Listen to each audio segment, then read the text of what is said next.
The skies over Europe were never silent. By 1943, they were filled with the thunder of engines, the cries of men, and the endless hum of war. Germany's armored divisions rolled across the continent like steel storms, tearing through towns, crushing resistance, leaving behind only smoke and silence. The Allies needed a weapon, something fast, strong, and merciless to strike back from the heavens. What they got was a beast few believed in at first. A fighter so heavy it was mocked, so unconventional it was doubted, and yet, so powerful it would change the course of the air war forever. Its name, the P-47 Thunderbolt. When the first prototypes rolled out of Republic Aviation's hangars, even veteran pilots scoffed. It was massive, bulky, like flying a jug of milk, they said. That nickname stuck, the jug. But under that thick metal skin was something revolutionary. The most advanced power plant of its time, the Pratt & Whitney R2800 Double Wasp, a roaring 18-cylinder engine that could lift 8 tons of steel into the stratosphere. The engineers who built it knew what they were doing. They weren't making a sleek dogfighter. They were making an airborne tank. The secret lay in its turbo-supercharger system, a forgotten marvel of American engineering. Hidden deep inside its fuselage, the system compressed thin air at high altitudes and fed it into the hungry cylinders, giving the Thunderbolt unmatched power above 25,000 feet. German pilots couldn't understand it. How could something so big climb that high, that fast, and still fight like hell? The answer was American ingenuity, forged not in laboratories, but in long nights of experimentation, failure, and relentless belief that this machine could become more than just a fighter. It could become a symbol. By mid-1943, the P-47s of the 56th Fighter Group, the Zemke's Wolfpack, took to the skies over occupied Europe. Their mission? Protect the lumbering B-17s and B-24s on daylight bombing runs deep into German territory. But these Thunderbolts didn't just protect, they dominated. Their thick armor could take hits from 20mm cannons and keep flying. Their 8.50 caliber machine guns, 4 on each wing, could shred anything foolish enough to cross their path. One pilot later said, "You didn't shoot the P-47, you survived it." And yet, beneath their confidence, the American pilots faced an invisible fear: the Luftwaffe. The German Me-109s and FW-190s were lighter, faster at low altitude, and flown by veterans hardened from years of war. The first months were brutal. Dogfights turned the skies into graveyards of smoke and twisted metal. Every loss was personal, every victory paid in blood. But the Thunderbolt's pilots learned quickly, and soon they began rewriting the rules of air combat. In a small English airfield, surrounded by fog and the smell of fuel, Captain Francis Gabby Gubreski sat in his cockpit and studied the controls. He knew what the P-47 could do, not just in the air, but against the Earth itself. The turning point came when the Allies realized that air superiority wasn't enough. They had to destroy the backbone of the German army, its tanks, its trains, its convoys. And the Thunderbolt, once built to guard bombers, was about to become a weapon of vengeance. Engineers began modifying the aircraft. They reinforced the wings, added racks for bombs and unguided rockets, and turned the Thunderbolt into something new: a fighter-bomber. Pilots would dive from the clouds at over 400 miles per hour, almost vertical, and still pull out. This ability turned it into the deadliest tank killer in the sky. Pilots would climb high above enemy lines, spot a column of German armor, roll over into a screaming dive, and rain down hell. 8 machine guns blazing, rockets hissing, bombs tumbling toward their targets. The noise alone, that engine's roar, was enough to send soldiers running for cover. By late 1944, the German army called them Thunderbolt Terror. American ground troops began to rely on them as guardian angels. The sight of a silver P-47 overhead meant survival. Pilots learned to read the terrain like soldiers on the ground. They strafed bridges, blew apart supply convoys, and turned Tiger tanks into burning wrecks. One squadron commander said, "We didn't just attack the Germans, we hunted them." The Thunderbolt became the hammer of Allied ground forces, the sound of liberation in occupied Europe. From the beaches of Normandy to the forests of the Ardennes, its shadow stretched over every battlefield. But the cost was high. Each flight was a gamble with death. Many never returned. And yet, for those who did, there was a quiet pride, the knowledge that they had done something history would never forget, even if their names were. In the glow of twilight, as the last mission of the day ended, mechanics would gather around the bullet-riddled jugs, patching holes, checking oil, wiping the soot from their faces. They knew they were part of something greater than themselves, a machine born of American courage, built by hands that believed in freedom, flown by men who refused to lose. The Thunderbolt was no longer a punchline. It was a promise, a storm that would not stop until tyranny fell. And the storm was just beginning. Dawn over Normandy was gray, heavy with fog and fire. The beaches below were chaos. Men, tanks, landing craft, smoke rising from the sea. Above it all, a new sound cut through the thunder of artillery. A deep, mechanical growl that echoed like an approaching storm. It was the sound of salvation. Dozens of P-47 Thunderbolts streaked across the sky, wings glinting in the morning light, their engines howling as they dove toward the enemy lines. The invasion had begun, and the Thunderbolt would make sure it didn't fail. June 6, 1944. Operation Overlord, the largest amphibious assault in human history. Every inch of French coastline was bristling with German guns, concrete bunkers, and hidden armor waiting to drive the Allies back into the sea. The ground troops were trapped, pinned by machine gun fire and tank shells. They needed air support. And when the radio calls came in, the Thunderbolts answered. One by one, they swooped down through clouds thick with flak. Pilots could see tracer rounds climbing toward them like glowing ropes of death. The air was filled with explosions, fragments slicing through wings and canopies. Yet they didn't pull up. They pressed lower, 500 feet, 300, sometimes less, releasing bombs so close to the target that the shockwave rattled their own cockpits. German panzer columns that had terrified Allied soldiers for years were now the hunted. This was where the P-47 found its true purpose. It wasn't the elegant duelist the Spitfire was. It wasn't the long-range escort that the P-51 would become. It was something else. Raw, unstoppable power, a hammer from the sky. The pilots called it Jug Justice. Every burst of its 8.5 cals tore into convoys, trucks, and rail lines. And with new 5-inch rockets mounted on each wing, the Thunderbolt became a nightmare for German armor.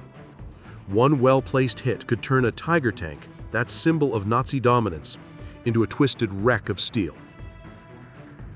The innovation that made this possible wasn't just brute force, it was precision. The P-47's guns were harmonized at close range, meaning every bullet converged at a single deadly point. When pilots fired, they weren't just spraying lead, they were carving destruction with surgical accuracy. Combine that with rugged armor plating that could absorb hits other planes couldn't survive, and you had the ultimate low-altitude predator. On the ground, American soldiers began to recognize that sound, the rising whine of a diving Thunderbolt, the ripping thunder of its guns. They'd cheer, pointing skyward, as German positions exploded under the assault. One infantryman later said, "When the jugs came, we knew we could breathe again." But inside the cockpit, there was no cheering, only concentration, fear, and the faint smell of gasoline and sweat. Every mission felt like threading a needle through fire. Lieutenant Robert S. Johnson, one of the top aces, once returned from combat with over 200 bullet holes in his P-47. His canopy was shattered, the fuselage torn apart, yet somehow the engine kept turning. When he landed, ground crews stared in disbelief. Johnson climbed out, bloodied but alive, and simply said, "This old jug brought me home." Stories like that spread through the squadrons. Quiet reminders that this aircraft wasn't just metal and rivets. It was alive. It had spirit. and it reflected the spirit of the men who flew it. They were engineers, farmers, mechanics, and dreamers who had left everything behind to fight a war halfway across the world. The Thunderbolt became their voice, their vengeance, their protection. As the Allies pushed inland from Normandy, Thunderbolt units began flying up to 4 missions a day. They hunted supply convoys across northern France, cutting off fuel lines, railroads, and communication routes. Without fuel, German tanks were nothing more than steel coffins. Without supplies, their vaunted divisions began to starve and stall. Every destroyed truck, every burning tank meant fewer American lives lost on the ground. One of the forgotten innovations that made this relentless pace possible was the P-47's air-cooled radial engine. Unlike the liquid-cooled systems used in German fighters, the Thunderbolt's engine could take damage and keep running. A single bullet through a coolant line could kill a Messerschmitt, but the P-47, it just kept flying. That difference, born from American practicality, saved countless lives. Then came the introduction of naplatacs and cluster munitions, experimental weapons that made the Thunderbolt even deadlier. Pilots were briefed quietly. These were not to be discussed outside command. When deployed, they unleashed devastation unseen before. Columns of armor vanished under firestorms, and entire bridges disintegrated in seconds. The Germans began to call the Thunderbolt the Devil's Hammer. By late summer, the skies belonged to the Americans. Thunderbolts patrolled from dawn to dusk, hunting anything that moved behind enemy lines. Pilots described the feeling as both thrilling and haunting. They'd see German convoys racing through forest roads, soldiers abandoning vehicles, trying desperately to hide. But the Thunderbolt's roar always found them. The air war had shifted from defense to domination. At night, pilots would sit together in dimly lit mess tents, cups of black coffee trembling in their hands, eyes red from exhaustion. They spoke in quiet tones about the day's missions, the close calls, the friends who didn't return. Sometimes they laughed, sometimes they didn't. The war was teaching them that victory came with ghosts. And yet, every time they climbed back into their planes, strapped in, and felt the vibration of that roaring R-2800 engine beneath them, something changed. Fear became focus, exhaustion became purpose. They were no longer just fighting for survival. They were fighting for the men below, for the flag on their wings, for the promise that no tyranny would ever rise again while America could still fly.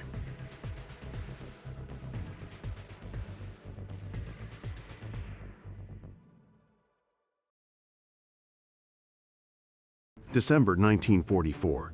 The Ardennes. A white hell of snow and silence. The war that many thought was nearing its end was about to erupt again, in one last desperate gamble from Hitler's army. It would be called the Battle of the Bulge, and it would test every man and machine in the Allied arsenal. For the P-47 Thunderbolt, it would be its darkest and most defining hour. When the German offensive began, it struck like a thunderclap out of nowhere. Dense forests exploded with tanks, artillery, and men pushing west through the blinding snow.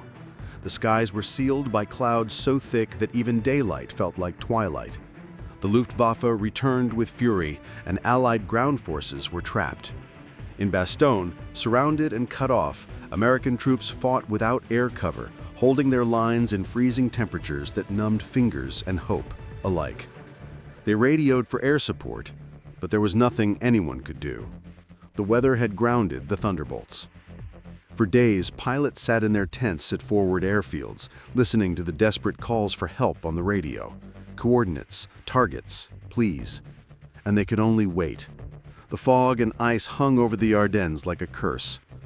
Mechanics checked and rechecked the engines, polishing canopies, testing guns, pacing in silence. Men who were used to roaring through the sky now stared at gray horizons, powerless. Then, on December 23rd, the clouds began to break. It started as a thin crack of sunlight over the snow, a glimmer reflected off the wing of a waiting Thunderbolt. Engines roared to life almost in unison. Ground crews cheered as the first planes taxied onto the runway. The order was simple and furious: get in the air and hit everything that moves. Moments later, the sky erupted with life. Hundreds of P-47s tore into the heavens, their engines echoing like rolling thunder over the frozen forests below.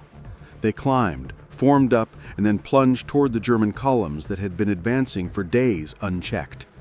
Down there, the enemy thought the weather still had them safe. They were wrong. The first attacks were devastating. The snow-covered roads that had been choked with tanks and trucks turned into infernos of fire and twisted metal. Pilots described it as hunting in a dream. The white landscape marked with black plumes of smoke and flashes of explosions. German armor convoys were trapped, unable to maneuver as Thunderbolts dove in waves, their 50 cal shredding anything that moved. One pilot radioed in, voice shaking with adrenaline, "We're lighting up the road to Bastogne." Inside those cockpits, the world was chaos. Tracer rounds streaking past, explosions lighting the snow beneath, the thunder of engines echoing in the bones.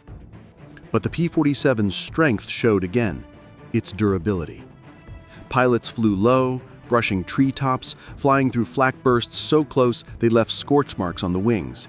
Yet the jugs kept coming back. Holes in the fuselage, smoke trailing from the tail, they refused to die. The men of the 9th Air Force and the 365th Fighter Group, known as the Hellhawks, became legends in those few days. Their precision strikes broke the German supply lines, destroyed bridges, and crippled the enemy's advance. Without fuel and reinforcements, the German offensive began to collapse. General Patton would later say that air support saved the entire front. And at the heart of that salvation was the Thunderbolt. But what few remember is how much innovation went into those victories. In those desperate winter days, ground crews and pilots improvised new ways to fight. They adapted bomb racks for heavier payloads. They developed low-altitude attack runs using landmarks and compass bearings when visibility failed. Some even rigged makeshift camera systems to record bombing accuracy, turning the P-47 into an early platform for precision strike analysis, a forgotten precursor to modern combat tactics. And the pilots? They became something more than soldiers. They became symbols of endurance. Many were exhausted, flying 4 or 5 missions a day in brutal cold. They'd return to base with their faces frostbitten, eyes bloodshot, bodies shaking from adrenaline and exhaustion. But when their commanders asked for volunteers for the next sortie, almost every hand went up. One account tells of a young lieutenant named William Dunham. On Christmas Eve, his squadron was ordered to provide cover for a supply drop to Bastogne. The sky was still heavy with snow. He dove through the clouds and saw German trucks massing near the tree line. He attacked once, twice, and then again, despite flak bursting all around him. His wingman's voice crackled over the radio. "You're taking hits, Bill. Pull out." But Dunham stayed. His bombs hit dead center, blowing apart the convoy. His plane was smoking, controls sluggish, but he managed to limp back home, engine coughing flame. When he landed, the ground crew counted over 80 holes in his aircraft. He simply smiled and said, "She flies better when she's angry." Those were the kinds of men who flew the Thunderbolt. Ordinary Americans with extraordinary courage. They didn't see themselves as heroes, but history would. As the weather cleared completely, the full fury of Allied air power was unleashed. The P-47s owned the skies again. They hunted retreating columns, struck rail stations, cut off bridges over the Rhine. The German army was collapsing, bleeding steel and fire with every passing day. Even the Luftwaffe, once the terror of Europe, was broken. Many of its pilots refused to take off, knowing that somewhere above, the jugs were waiting. By January 1945, the snow was stained with oil and ash. The Battle of the Bulge was over. The P-47s had turned what could have been a catastrophe into a turning point. For every tank that burned, for every convoy destroyed, hundreds of American soldiers lived to fight another day. The pilots knew it, the men on the ground knew it. The legend of the Thunderbolt was sealed in that frozen sky.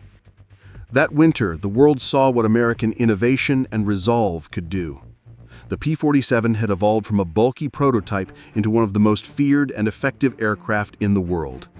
It wasn't graceful, it wasn't pretty, but it was unstoppable. And in that, it reflected the very soul of the men who built it, flew it, and trusted it with their lives. But even as victory came into sight, the Thunderbolt's journey wasn't over. Across the Rhine, a wounded empire was dying, and the road to Berlin still burned with danger. The P-47 would be called on one last time to deliver the final strikes that would end the war. And in those final days, it would reveal one last forgotten innovation that would shape the future of air warfare forever. The storm had broken the enemy, but the thunder was not yet done. Spring 1945. Germany was collapsing. Its cities burned day and night, its skies filled with the unending hum of Allied bombers. The Reich, that once promised 1,000 years, now counted its days in hours. But even in its final breath, the war was not yet merciful. The fighting grew desperate, and so did the men who fought it. For the pilots of the P-47 Thunderbolt, this was not victory, not yet. It was exhaustion, duty, and the quiet knowledge that the end demanded just as much courage as the beginning. The roads of Germany were crowded with retreating troops, shattered tanks, and refugees fleeing both war and history. And above them, the Thunderbolt ruled, relentless, tireless, unchallenged. In the first months of 1945, the U.S. Army Air Forces pushed deep into enemy territory. Their mission was no longer just to destroy. It was to erase the last remnants of German resistance. Bridges, depots, rail yards, communication lines, anything that could move or supply an army. And at the center of this relentless air assault was the P-47. But by then, the Thunderbolt was no longer the same aircraft that had fought over Normandy. Engineers, always chasing the edge, had given it new life. The P-47M, the fastest variant ever built, roared into service with a top speed of over 470 miles per hour, a monster of power and precision. Its turbo-supercharged engine had been refined, its wings strengthened, its aerodynamics sharpened for high-altitude interception. What had begun as a rugged ground attacker was now capable of hunting the last desperate German jets, the Messerschmitt M262s, that streaked through the sky like ghosts. Few remember it, but the Thunderbolt became one of the first piston aircraft to successfully down a jet in combat, a feat that defied the laws of speed and chance. It proved something profound. American engineering didn't just adapt, it led. In those final weeks, the missions came one after another, strafing columns, bombing bridges, destroying anything that could prolong the war. Pilots woke before dawn, fueled by black coffee and instinct. They took off into cold morning air, the sun glinting off the frost on their wings. They were no longer afraid of flak or fighters. They feared only losing a friend before it was all over. From above, the landscape told the story of a dying empire, blackened cities, empty roads, and the skeletons of once mighty war machines scattered across the fields. But amid that destruction, there was something else. The feeling that this, finally, was the last push. Captain Walker, Bud Mahurin, remembered one of his last missions vividly. He said, "We saw a column of German troops moving through a small village. They waved white flags, but behind them were trucks carrying ammunition. I radioed command. They told us to take them out. I remember diving, firing short bursts, watching the trucks go up in flames. It wasn't pride I felt. It was silence. Like the war itself was sighing." That silence hung over every pilot in those final days. They had become symbols of American might, but beneath the heroism lay fatigue, grief, and a quiet longing to see home again. When Germany finally surrendered on May 8, 1945, the P-47s that had ruled the sky began to return to their airfields one by one. Some limped in, battered from their last missions. Others landed smoothly, engines still roaring strong. Mechanics and pilots stood together on the runways, staring at the planes that had carried them through hell and back. Some placed their hands on the scarred fuselages, as if saying goodbye to an old friend. In total, the Thunderbolt flew over 500,000 sorties during the war.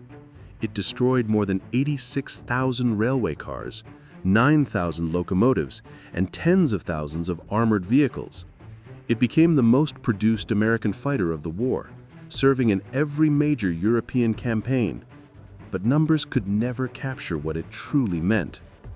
Because behind the statistics was something deeper, a story of faith in American innovation when the world was breaking apart.